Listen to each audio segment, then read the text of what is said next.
Assalamualaikum warahmatullahi wabarakatuh. Halo sahabatku, kembali datang ke podcast saya yaitu podcast suka-suka. Saya di sini sebagai host dan ada teman kita yaitu narasumber kita yang bernama Agil Fawas dan dia akan menceritakan pengalaman pada masa kecilnya sampai masa kini. Itu bagaimana pengalaman Anda masa kecil sampai masa kininya? Untuk pengalaman saya sendiri, saya itu dari kecil lahir di Desa Kenduren, Kecamatan Wedung, Kabupaten Demak. Di sana saya hidup sebagai anak yang termasuk kebutuhannya itu serba yang namanya serba tercukupi lah, alhamdulillah, dari mulai makanan, dari mulai berpakaian, untuk sangu sekolah atau gimana itu serba tercukupi. Oh, kalau dulu sekolahnya MI atau SD ya? Untuk saya itu masuk di jenjang pendidikan di sekolahan MI, Madrasah Ibtidaiyah, karena saya dari ibu saya itu suka lah sama sekolahan itu gitu. Oh, tentang mengenai sekolah itu apakah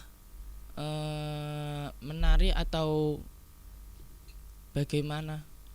Kalau untuk sekolahan Madrasah Ibtidaiyah itu saya itu suka lah, karena di sana itu banyak teman-teman saya yang yang sekolah di sana. Ya, dari tetangga-tetangga saya yang dekat-dekat rumah saya itu banyak juga yang sekolah sana. Saya itu di sana apa ya men, menjalani pendidikan selama 6 tahun di MI Madrasah itu. Saya pendidikan selama 6 tahun di sana. Lalu setelah lulus sekolah MI itu kamu mau sekolah atau ke mondok atau di mana? Untuk setelah sekolah Madrasah Ibtidaiyah, setelah lulus, saya itu di melanjutkan di jenjang SMP, sekolah menengah pertama di Kabupaten Demak. Lalu itu sekolah di situ diantarkan orang tua atau sendiri? Untuk saya itu sudah berani berangkat sendiri dari rumah sampai sampai Demak, itu sudah berani berangkat sendiri naik motor. Dan Anda itu kan waktu sekolah ya? Ya. Itu pendaftarannya atau pembayarannya itu berapa ya?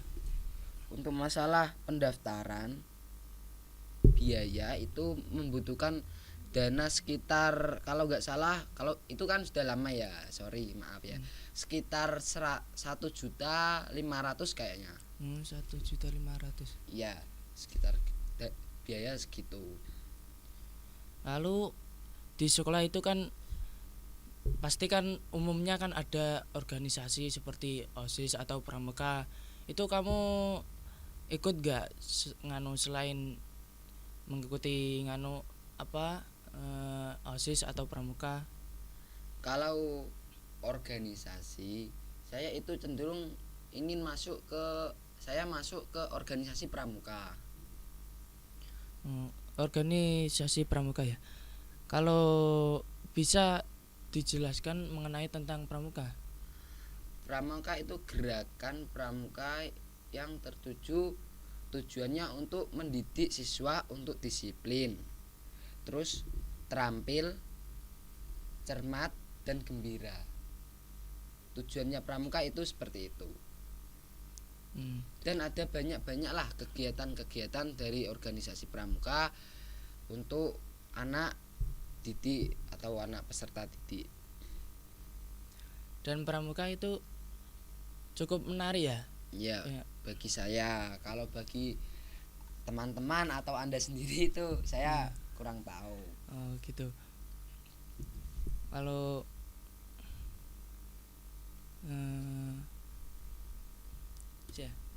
Ini ngomong-ngomong ada minumnya, boleh diminum dulu. Oh iya iya iya, makasih ya.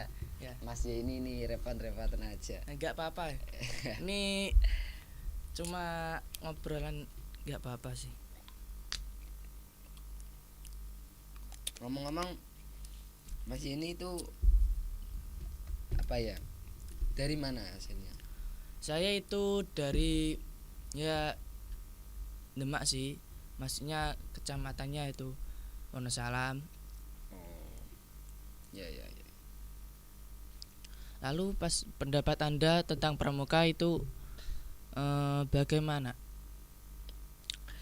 Pendapat saya suka dari kegiatan pramuka. Karena pramuka itu mengajarkan bahwasanya solidaritas kita untuk bekerja sama antara sama manusia untuk ya saling tolong menolong, terus apa ya, melatih kita untuk terampil. Contohnya kita membuat pioneering sebuah kapal atau tandu buat kita. Kan fungsinya untuk tandu kan cukup menarik kan, karena kita bisa membawa sesuatu dengan tandu itu dengan ringan. Ada hal-hal yang menarik mengenai tentang pramuka itu atau gimana? Kalau hal-hal yang menarik, saya itu pernah, iya ya nggak menarik sih, misteri. Saya Misteri. itu pernah ketakutan. Nah, pada suatu hari saya setelah melakukan kegiatan pramuka, Ya. saya itu pergi ke sanggar pramuka. Itu pergi ke sanggar pramuka itu mau ngapain? Kalau untuk tujuan saya pribadi untuk ke sanggar pramuka itu untuk merapikan peralatan-peralatan pramuka yang ada di sana. Itu tempatnya itu kotor atau tidak nih? Untuk lah kan saya itu tujuan saya itu emang bersih-bersih dari apa? Bersih-bersih sanggar itu. Kak tidak ngajak teman atau gimana? Kalau saya itu pergi ke sanggar itu saya sendirian untuk bersih-bersih tujuannya. Karena saya lihat itu peralatan atau perabotan dari pramuka sendiri itu berserakan di sanggar. Lah saya inisiatif dari diri sendiri, saya ingin membersihkan sanggar pramuka itu. Nah, di sana ceritanya gini. Di sana setelah saya saya sampai di sanggar pramuka, saya itu bersih-bersih. Kemudian dari atas rak itu tempatnya tenda dan tongkat. Saya itu pergi di sana. Nah, setelah di sana ada satu kejadian, tenda satu jatuh. Itu atau tikus apa yang jatuhin? Oh, kalau masalah yang jatuh saya kirain dari dalam hati ya. Saya kirain dari dalam hati itu ngirain mungkin tikus atau angin gitu. Terus saya lanjut bersih-bersih lagi. Lah, lanjut bersih-bersih lagi. Ada jatuh lagi. Oh, dua yang kali ya? Kedua kalinya. Tenda kalinya. satu lagi jatuh. Saya merasa merinding lah. Ya, kan tanpa sebab. Dan saya itu menganggapnya juga masih sepele. Itu jatuh kedua kalinya itu kamu sendirian? Iya, posisi sendirian. Kan dari awal saya sendirian. Pergi ke tenda ya sendirian. Saya merinding, merasa di situ ya agak penak lah. Terus saya lanjut lagi bersih-bersihin. Langsung dari atas langsung jatuh semuanya. Tenda ada sekitar tenda 10 itu jatuh semuanya. Oh, langsung jatuh semuanya? Iya. Saya langsung posisi panik.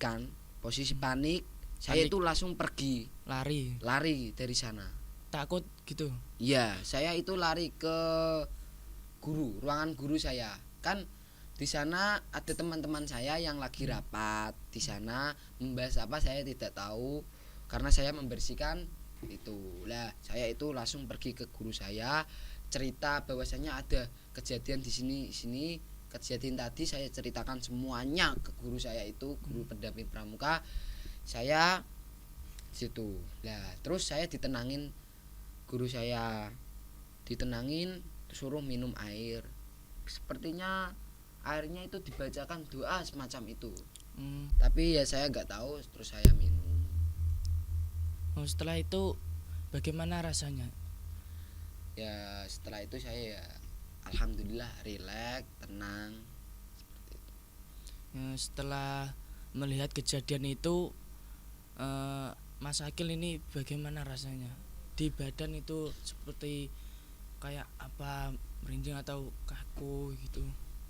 Setelah kejadian itu saya itu pergi pulang. Nah Setelah itu pulang. ya setelah kejadian, setelah minum kan, saya itu disuruh pulang guru saya. Saya disuruh pulang, lalu saya pulang bersih-bersih badan, tenangin hati lah. Saya sholat, tenangin hati. Tentang mengenai pulang itu, pas perjalanan pulang itu ada Adalah saat kendala. perjalanan kan posisi saya kacau kan. Kacau.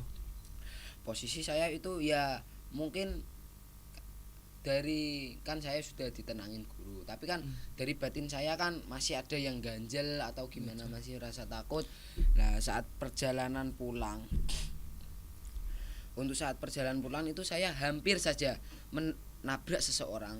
Kan saya itu ya bosnya ngelamun lah, Banyak melantun. pikiran. Ya banyak pikiran di tengah jalan. Saya berpikir-pikir yang enggak, yang negatif, pikiran negatif. Nah saya itu hampir saja menabrak orang tua kayaknya di pinggir jalan. Saya mau hampir nabrak, lalu saya berhenti, saya dimarahin. Waktu nabrak itu jam berapa Nan? Itu pulang itu jam berapa ya? Oh untuk jam itu setelah sholat maghrib. Setelah sholat maghrib itu baru pulang. Ya. Itu sekolahan sampai ke rumah itu jauh atau tidak ya? Ya memakan banyak waktu sih, soalnya dari Demak ke desa saya itu, desa Kenduran tuh membutuhkan waktu berapa ya, sekitar 30 menitan. Lama itu 30 menit. Itu naik motor. Oh itu naik motor. Iya. Terus kan setelah itu pulang ke rumah ya. Pulang ke rumah itu ada kegiatan apa lagi tentang pengalaman Mas Akil itu? Untuk setelah kejadian itu, saya itu ya setelah sampai di rumah saya itu bersih-bersih tubuh. Langsung kan setelah rumah kan waktunya sholat isya tak. Nah saya itu sholat isya dulu. Setelah sholat isya itu saya ngapain ya? Ya belajar. Ya belajar kan, saya termasuk kategori anak rajin lah di sekolahan gitu. Lalu pas waktu sekolah lagi kan, setelah itu kan mandi tidur ya. Tidur lalu besoknya berangkat lagi. Ketika Anda berangkat ke sekolah atau kan seumpamanya mau ke kamar mandi atau ke toilet itu, apakah Anda melihat sosok misteri atau makhluk halus? Untuk keesokan harinya itu saya ya pergi seperti biasa. Tapi apa ya yang saya pernah lihat itu, setelah beberapa hari kejadian itu, saya itu pernah sih ke kamar mandi. Saya itu pergi untuk buang air kecil. Buang air kecil. Lah, saya itu kan menghadap ke bawah menghadap ke bawah. Nah, dari atas itu ada setetes demi setetes darah itu turun ke bawah. Itu dari atas? Iya, dari atas plafon, dari atas kamar mandi lah bahwasannya. Nah, itu ada darah menetes. Itu makhluk itu asli atau makhluk Nyata itu. Nyata. Dari mata kepala saya sendiri saya lihat bahwasanya itu darah yang menetes. Sebab apa itu mengenai darah menetes itu? Oh, itu dikarenakan saya terus kan darah menetes, saya penasaran. Nah, penasaran saya itu melihat ke atas kamar mandi. Itu ada sebuah perempuan. Ya, saya kira itu kuntilanak. Karena itu dia menggendong anak. Nah, dan itu dia tersenyum dengan raut mukanya yang apa ya? Begitu ada darah sebanyak-banyak mungkin dan menetes ke bawah. Lah bawah saya melihat ketakutan saya itu. Langsung saya kejang-kejang jatuh saya itu dari sana. Jatuh. Ya, jatuh seketika di sana. Nah, ketika jatuh langsung saya pergi lari. Iya, lari. Ketakutan Kembali ke ruang kelas. Setelah itu Anda atau melaporkan ke guru atau langsung diam saja? Oh, kalau setelah kejadian itu saya langsung pulang. Iya, takut saya langsung pulang saja ya. Gak urusan apa itu ada pelajaran tambahan atau gimana, saya itu langsung pulang, ketakutan saya. Itu perkiraan Mas Akil ya. Dulu sebelumnya sekolah di situ, apakah sudah mengetahui sekolah itu angker atau tidak? Oh, kalau dari awalnya saya itu nggak tahu bahwasanya sekolah itu angker. Lah, terus dari saya bergaul dari teman, cerita-cerita teman saya yang senior itu, ya memang ada dulunya itu sekolahan saya itu adalah sebuah makam. Ya, sebuah makam yang tidak, ya sekiranya ya sedikit lah, ada sekitar 10 makam ya. Terus dibuat ada dari usulan desa, ceritanya gini, dari usulan desa mau membuat sebuah sekolahan dan tidak ada lahan. Nah, kan makam di desa kan ada 2 kan, yang satu cuma sedikit orang yang dimakamkan di sana. Nah, yang sedikit itu sekitar 10 harangan katanya. Nah, itu dipindah 10 orangnya itu, makam 10 orang itu dipindah ke makam yang satunya lagi yang ada di desa. Nah, tempat makam 10 itu terus dibuat sekolahan. Didirikan sekolahan. Di situ sekolahan apa ya? SMP itu. Oh, SMP itu didirikan pada tahun berapa? Kalau nggak salah sekitar 2003 kayaknya. 2003. Iya. Cukup lama ya. Iya.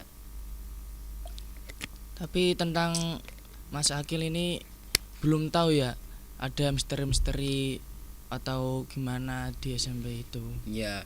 Kalau saya tanya-tanya ke guru atau ke teman-teman saya itu yang pernah dilihatin lah. Ya.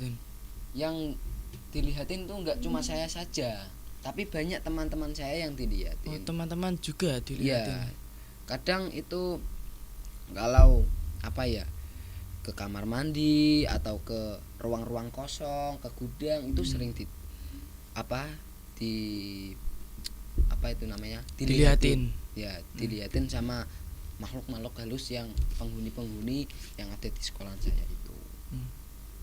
Setelah itu apakah Anda kesurupan atau tidak? Ada banyak teman yang kesurupan atau gimana? Kalau teman yang kalau saat pembelajaran itu pernah. Kalau yang kerasukan jin atau gimana itu kan, ya pernah. Kalau saya sendiri nggak pernah. Kalau lihat teman saya kerasukan atau gimana nggak sadarkan diri itu pernah. Itu kejadiannya pada saat pelajaran dimulai. Lah, jam siang, jam 12 itu Setelah sholat duhur kan masuk pembelajaran lagi. Ya. Nah itu teman saya itu diam saja Di diam ruangan saja. kelas. Ya di ruangan kelas kan ada gurunya yang menerangkan. Nah teman saya itu diam terus. Ditanya guru, ngapain kamu nak, gitu. Nggak apa-apa, dia bilang gitu. Suaranya itu agak besar, nggak apa-apa gitu. Nah terus dia itu nggak apa-apa, langsung dia itu apa ya namanya, mendorong meja sampai jatuh. Nggak apa-apa, terus diborong sampai jatuh mejanya. Dia marah-marah, gitu, kerasukan apa, bilang apa gitu. Saya nggak mau di apa gitu, nggak mau di apa ya, kayaknya dia bicara, saya nggak mau keluar dari sini, saya ingin terus di dalam sini, dia bilang gitu.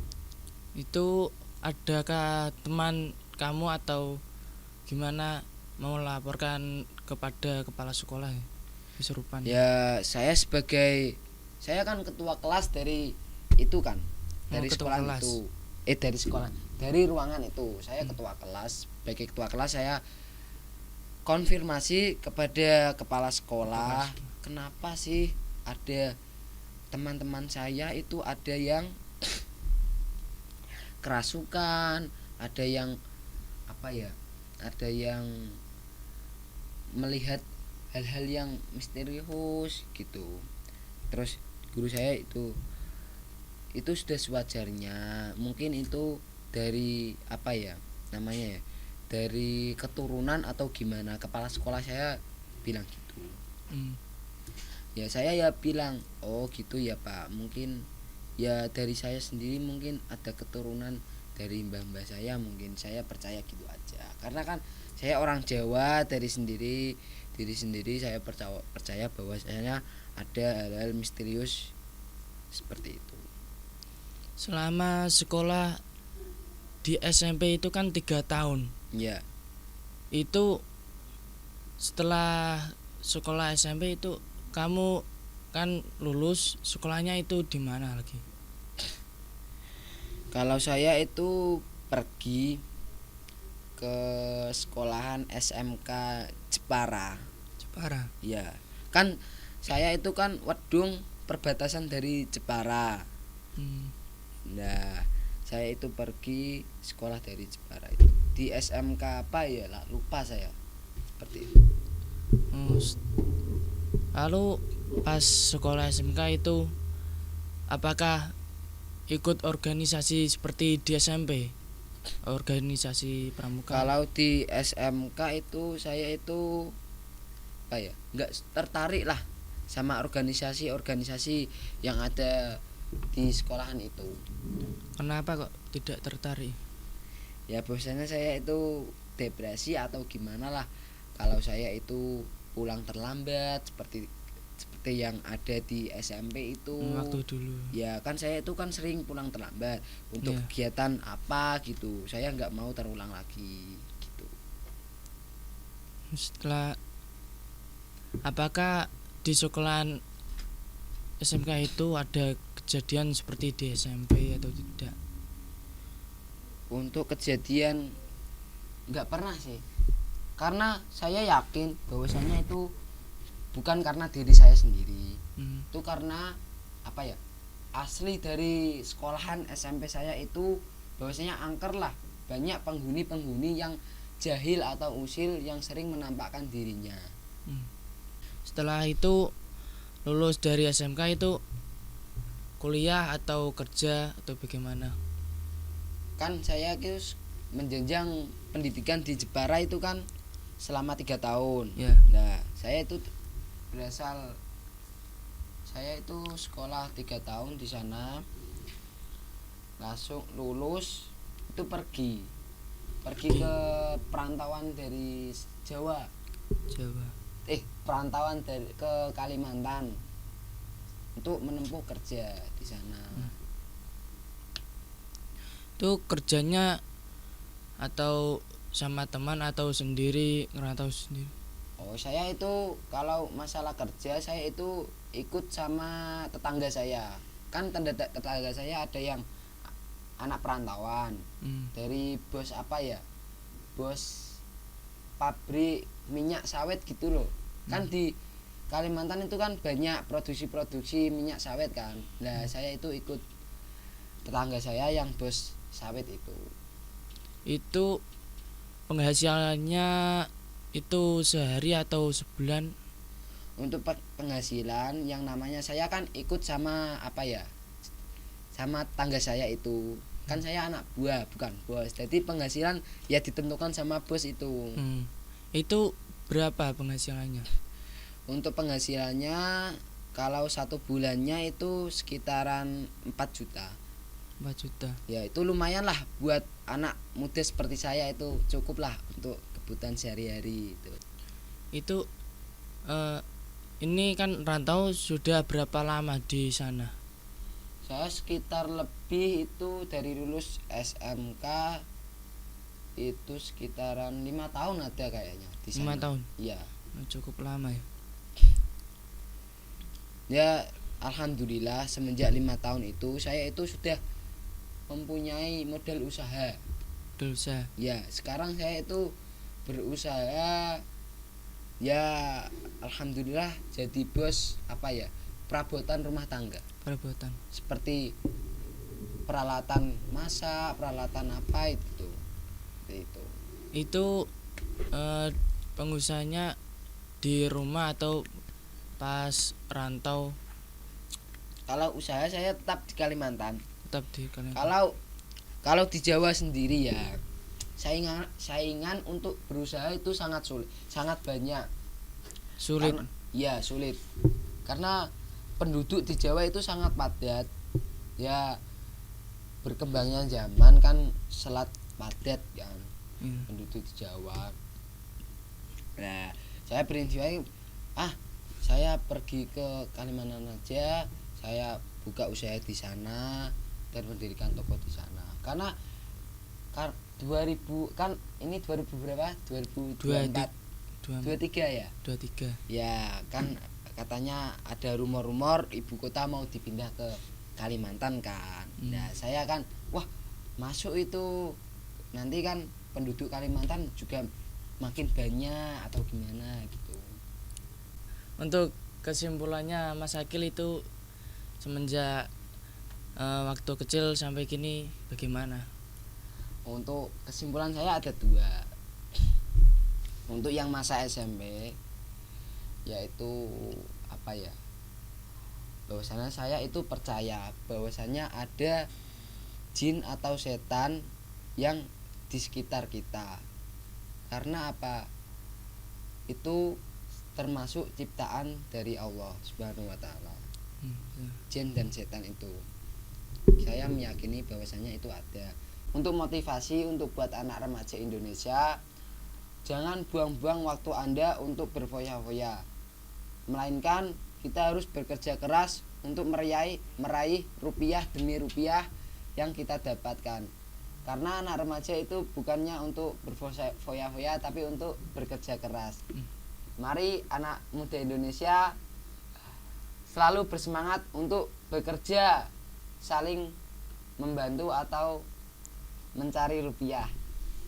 Cukup itu dari saya. Oh cukup. Ya sekian dari podcast Suka-Suka. Saya Muhammad Abdul Zaini dan narasumber kita yaitu Akil Fabas. Iya. Assalamualaikum warahmatullahi wabarakatuh. Waalaikumsalam.